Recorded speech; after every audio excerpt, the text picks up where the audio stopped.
It's really valuable to know the It's really valuable to know the motivating force behind your eating so that you can get in the driver's seat, so that you can consciously decide if you're really going to get the result that you're looking for. So, what is that motivating force? It's the desire to seek pleasure, to feel good, or the desire to avoid pain. So what are some examples? Well, if you want to have pleasure, it's going to be looking at that and thinking, oh, that's going to taste so good. That's going to feel so good in my mouth. I'm going to feel so good. I'm going to have a rush after I eat that food. Or you might want to avoid pain when you're thinking about eating. So you're not feeling that good.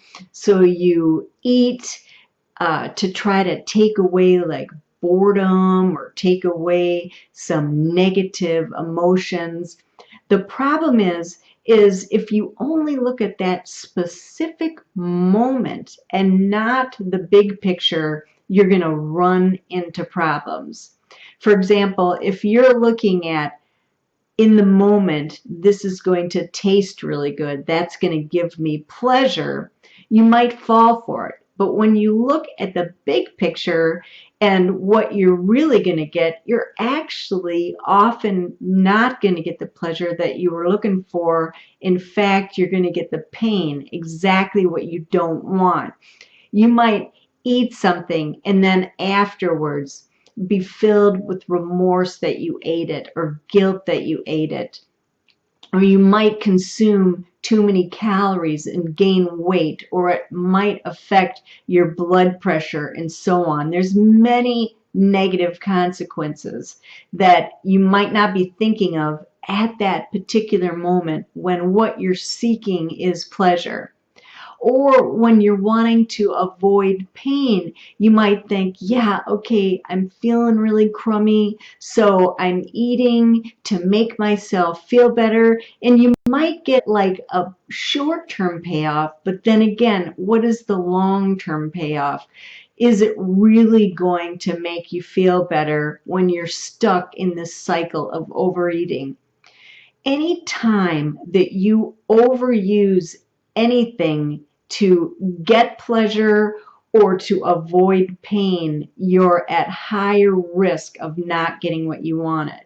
For example, if somebody overspends and overspends and overspends because it feels so good to go out and make those purchases, but then what might they get? Debt.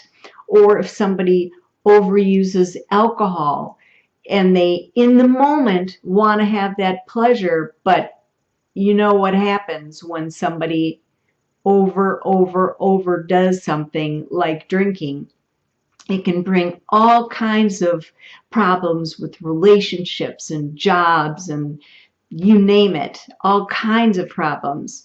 So you want to think, what is the big picture? What cumulative effect is there of my doing this over and over and over again? And not just look at it as just this one little moment. And am I really going to get pleasure or am I going to get pain? And what do I really want to do here when you're making the choice of what to eat, how much to eat, and when to eat? Thanks so much.